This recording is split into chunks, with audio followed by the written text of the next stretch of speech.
I'm so glad that you decided to take me up on the offer of appearing on the Nonfiction Brand podcast, because one of your close compadres, Stephanie Liu, has given me so much great information and so much great mind-blowing dynamite on a whole lot of different things that I figure anybody who's associated with Stephanie has got to be a kind, decent human being who has a lot to offer the world. And consequently, I want to meet them and talk to them. So Mike Alton, I got a basic question for you, which is, you go in some places by the blogging brute.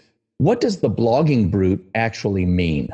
Well, first, thank you for having me. Thank you very much for saying that my association of Stephanie means so much, because it does. But for goodness sakes, please don't compare me to Stephanie, because she's awesome and I am not. And I would pale at that comparison. So, out of the way, blogging brute is actually a fun little nickname that another mutual friend, Jeff C., gave me a number of years ago. We were on a live video show. Back then it was on Google Plus. So this was Hangouts on Air.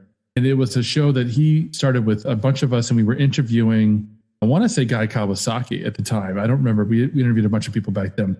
We were on a live video show. I was one of the panelists that was a regular on the show. We were interviewing Guy. While we were talking, I was taking notes. And within probably 20 minutes after the broadcast ended, I published a blog post about the show. And it just blew his mind that I could have written an article that fast about something that had just happened. And he's like, you must be some kind of a brute. You're like a blogging brute. And he was referencing Princess Bride and the Brute Squad. So that's come up often over the past few years, because I did have a tendency to write fast and write often. I would often break news in the social media marketing space. Like when Vine shut down in 2016, I was the first one outside of Vine to write about it, and other kinds of trending topics, to just develop that reputation as a prolific and very expedient blogger. And I fell into it. I just kind of leaned in it, really is the word. Wanted to create a site just for my content about blogging, where I could teach people how to blog, how to leverage content marketing, how to do so strategically without wasting a lot of time and spinning a lot of wheels. And it really made sense to me to just run with Blogging Brute. Well, I got to admit, I was impressed by something on your bloggingbrute.com website that caught my eye, specifically under the About Mike Alton Blogging Brute page. There was and you appear to think it's significant too, because it's actually in bold type, and I'll read it aloud for everybody. My average blog post is over 2,000 words long, took just an hour to write, and people see it everywhere when it's published. Okay, now, you don't know me, but I've been a copywriter, advertising copywriter for close to 3 decades now, and I used to think I was a fast writer based on all the writers that I was surrounded by. I have never written 2,000 words in an hour. When I saw that citation, I'm like, holy moly. This guy he's flying at a totally different level when it comes to the speed at which you can create such quantity. So good on you for that. Yeah, and I would, first of all, joking aside, would say speed isn't what's most important. Even the number of words isn't what's most important. What's most important is that we're providing value to our audience. Now, what allows me to do that consistently and quickly is one of the tenets I teach people often, which is to write about what you know. Most of the people that I'm talking to or working with, when we really get down to it, because everybody says, I hate blogging, I hate writing, it's so painful to me. And I'm like, okay, let's figure that out. Why is it so painful? Why do you hate it? Well, it takes me 6 to 8 hours to write an article. They'll tell me. I'm like, really? Why does it take you so long to write 750 words or 1,000 words on a particular topic? Well, I've got to look all this stuff up, and I've got to research it, and I've got to cite my facts. I'm like, who's asking you to write a college research paper? That's really what they're doing, right? They're trying to create this body of research. And what people really want to know is what's already inside their head. And if they could get themselves out of that mindset, well, I need to research everything, and just share what they know, their experience, share their stories are already in there, that comes pretty quick. This episode of the Nonfiction Brand podcast is brought to you by Culture Chicken Brand Egg. What's that? It's one of my most requested presentations, now available as in-person live or virtual online presentations. If you've got a group or association that loves presentations that inspire, inform, entertain, and get you going at the same time, we should talk. Head on over to dpknudten.com/speaking to download my full speaker media kit today. And let's start talking about how I can help you get your party started.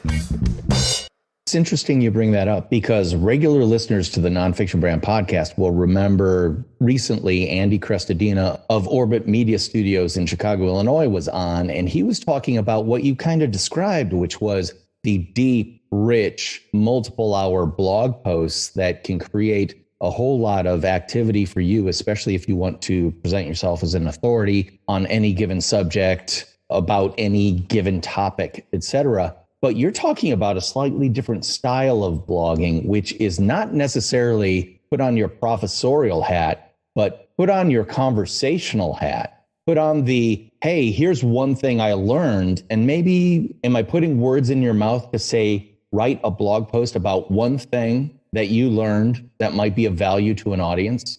No. And in fact, I love that you mentioned Andy. Andy is fantastic. In fact, when I'm teaching people proper content marketing, he's one of the people I reference every presentation and talk. I love the fact that every single year, and I think this is his 6th year, conducts original research on his industry, which happens to be content marketing. He publishes that as what we call a pillar post. It's like 10,000 plus words, original research. He has surveyed people, asked them questions like, how much time do you spend writing your blog post? How often do you publish blog posts, right? And he comes up with these statistics that people like me cite to this day.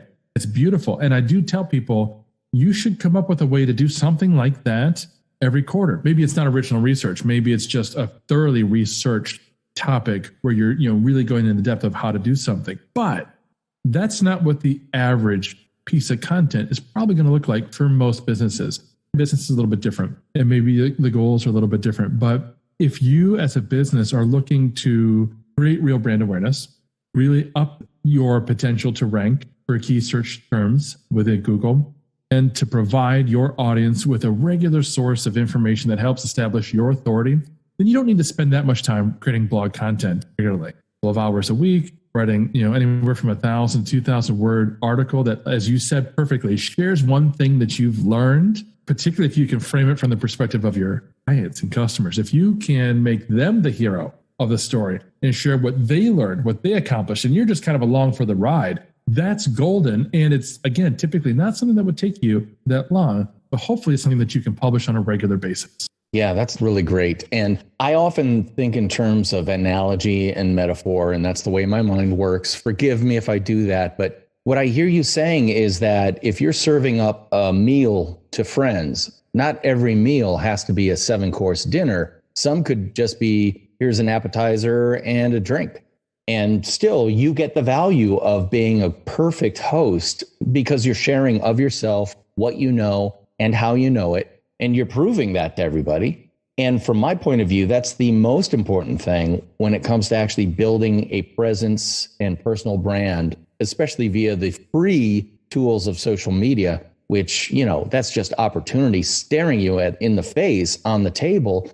And unfortunately, too many people leave that opportunity on the table. They don't do what you're talking about, which is, let's just pick the strangest, weirdest, niche-y thing you can think of. And oftentimes I'll say something like aluminum anodization and I can't even say it, anodizing aluminum, giving it a coating. There has to be someone who's the number one expert on it, cited by everyone in the industry. And they got there because they did what you talked about, which is share what you know, no matter how arcane or obtuse or strange or niche. Well, it's almost better because then you can truly own that thing. If you're a generalist, well, join the rest of the world. But if you're a specialist, you're one of one. That is 100% true. And it's a lesson that I have learned the hard way over the years.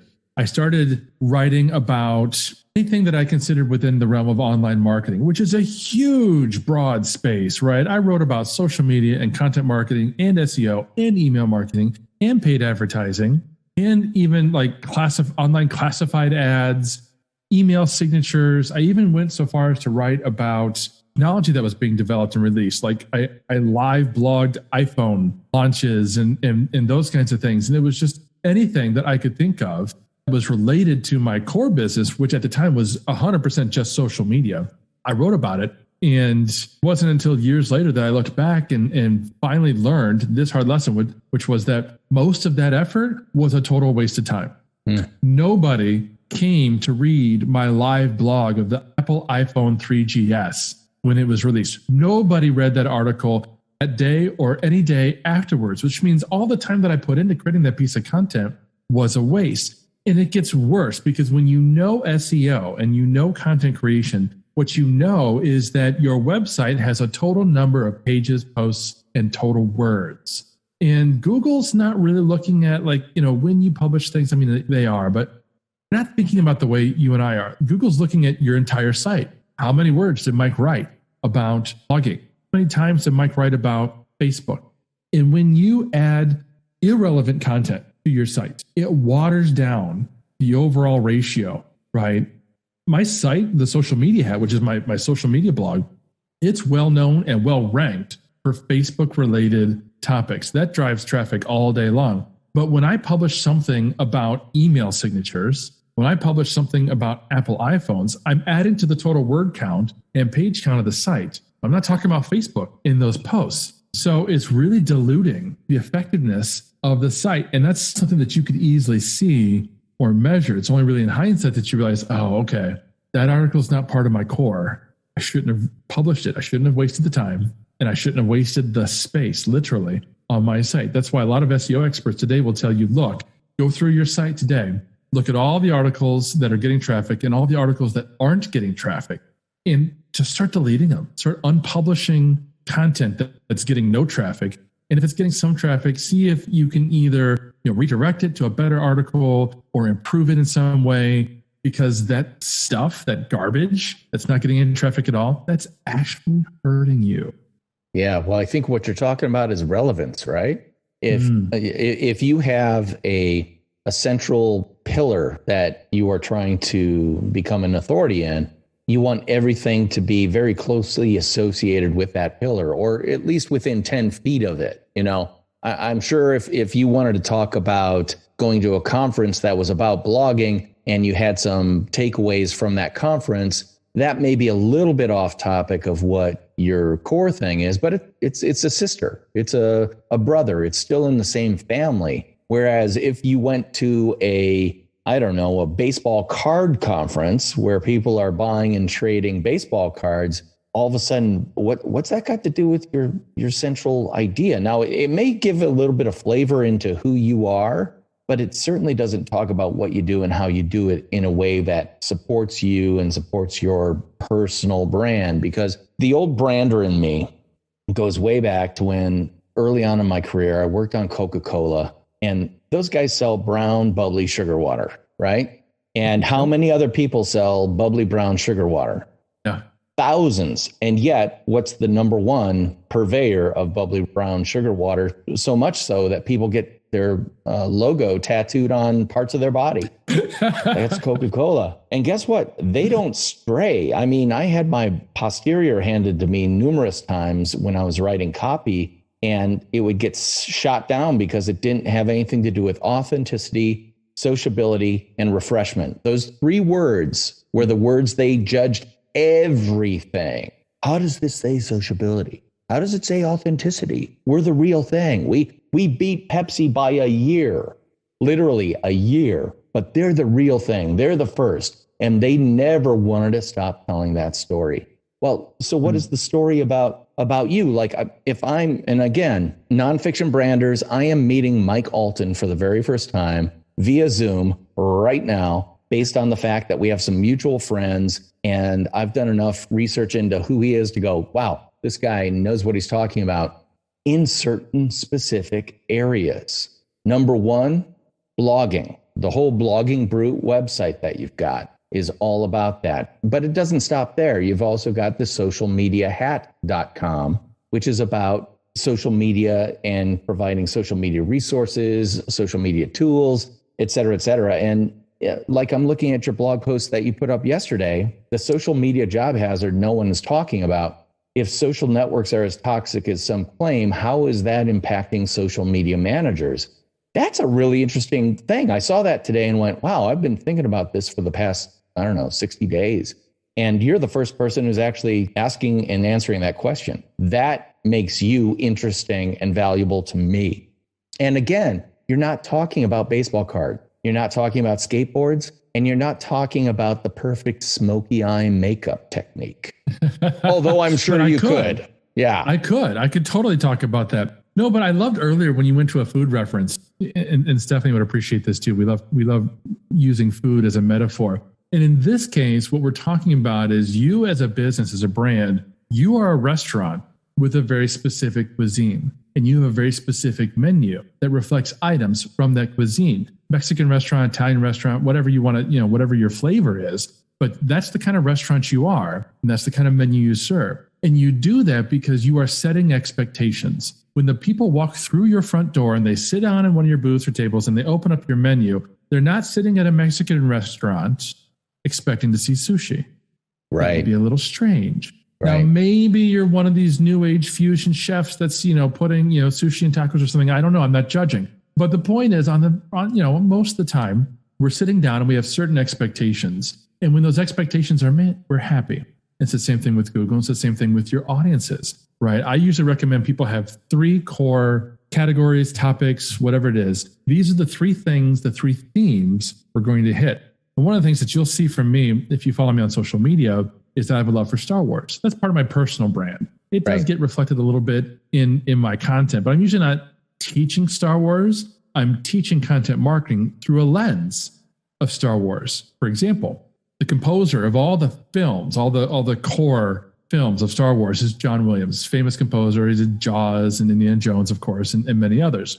And one of the reasons he was brought on to do the original Star Wars film in 1974 was because he had a command for the leitmotif, which is this German opera technique of having themes associated with specific characters. Because in opera, there's not a lot of dialogue or visual cues, right? Somebody walks on stage and they're in costume, and the music has been designed to help the audience know, oh, that's a bad guy. Nobody has to say it. They don't have a sign, right? But the music goes dun, dun, dun, dun. It's low and it's dark and foreboding. And that's the bad guy. And then something light and cheerful happens. And maybe this is about the love interest, or the protagonist of the story. So I love that approach to music because I think it applies so well to writing and content marketing. Have these themes, these categories identified that you always write about, and make sure, just like with Coca-Cola, those are always present in some way, some form in everything that you're doing. And that helps keep your content marketing on track. It helps set the expectations of your audience. Okay, it's in the blog post from Mike. He's only talking about one of these 3 things. I know it. Even if you go so broad as to know everything that I've ever talked about on all the different sites, I'm still somewhat focused. As you said, I'm not going to talk about baseball cards or makeup tips. And then it helps with Google. It helps with SEO. Hey, nonfiction branders, did you know I wrote a book? Well, I did, and it's called Rotoma, the ROI of Social Media Top of Mind. I wrote it with my colleague Spencer X. Smith, and it's all about Rotoma, an acronym that means Return on Top of Mind Awareness. Best-selling author and NYU Stern School of Business professor Scott Galloway called it a book that starches the fluff from social media and helps managers allocate capital and find the unicorn among unicorns, ROI. And Chief Content Officer at Marketing Profs, Ann Handley said, this isn't just a practical way to think about the return on social media, it's also a spot-on, accurate way to reframe your social efforts. Check out all the 5-star reviews on Amazon by searching Rotoma, ROTOMA. Pick up your copy today and start building your personal, professional, and small business brand the Rotoma way. You can see that focus playing out through your social media feeds. Like right now, I'm looking at your Instagram feed and your Blogging Brute at Blogging Brute Instagram handle at Blogging Brute shows you are sharing a lot of the things you're talking about. In fact, you celebrate May the 4th. May the 4th be with you. And there's a Obi-Wan Mike Alton there saying hello to everybody on undoubtedly May the 4th. But you're also sharing a lot of quotes related to writing, focusing on what it takes to be successful. You know, you're sharing little nuggets of what I think of as, oh, Mike found this interesting, put it through his lens. It made sense to share out. And so you did. You took some time to make it into a inspirational quote style Instagram post. And if you look at your Instagram feed, you'll notice that it's about 2/3 inspirational quotes, 1/3 Mike Alton. Or, you know, and if you go deep enough, it's actually less about Mike Alton and it's more about inspiration. It's, you know, sometimes it's under the socialmediahat.com, et cetera. It's all focused and it's all clearly been, let's call it lens tested or prism tested, however you want to call it. But it's like you aren't sharing what you ate for lunch. You aren't sharing, oh, here's a picture of a bird that I just saw. But you're sharing the things that are clearly aligned with who you are, what you do, and how you do it. Consequently, they support and enrich your personal brand to anyone who follows you. I think Mike's a great example of someone to follow. Yeah, that's such a keen observation, because when you're looking at social media and how individuals versus brands should use it, brands need to be careful. They need to be limited. They need to have decided in advance, these are the topics we're going to talk about. Now, it can be much broader than your content, than your blog content or video content or podcast content, because social media is a little more fluid, particularly other networks like Twitter, where you can tweet more often, and nobody is going through my Twitter feed the way you just looked at my Instagram feed and looking at what I tweeted a year ago, because it's just not as easy. It's not as interesting visually. Whereas Instagram, people can do exactly what you did, which is to look at someone's profile and quickly skim down and get a sense for what it is they share and that sort of thing. But that's contrasted with a personal profile. Now, with your personal profile, it really is about you, and you get to make the decision how much of that is just 100% you and how much of it is your work, right? If you work for a company, your personal profile is much more likely to be really just about you and not about the company that you happen to work for. But when you're running your own company or you're a prominent member of a company you're working for, now there's going to be some blending, and that is totally okay. You just need to take the time to think that through. Do I want to talk about my work on my Facebook profile? Like if you went to my Facebook profile, you're going to see me talking about my work because I have a passion for my work, whether it's my side projects or my full-time job at Agorapulse. But you will see me talking about the occasional meal if it was particularly awesome. And you'll see me talking about my kids and my family and other kinds of things that I'm doing, because that's the way that I'm choosing to use that particular social platform. I made that determination years ago, and everybody should. And that's the key. Everybody should think about it, create a strategy for themselves and their personal brand so that they can execute upon it every single day in a consistent way that creates expectations of your audience. I expect to get certain things from Mike, and he never lets me down. Well, I want to let people know how they can follow Mike Alton. So, Mike, what is the handful of social media channels that you would like to direct people to if they would like to engage with you? Well, the easiest thing is to look for Blogging Brute everywhere. One of the reasons why I went with that particular name is because it was available as a handle on all the channels. So Twitter, Facebook, LinkedIn, Instagram, wherever you want to follow me, I'll be there as Blogging Brute. I do have other profiles everywhere. I've been in the social media space for as long as social media has existed. So I've got profiles everywhere. But yeah, Instagram or Twitter are easy places to get in touch with me.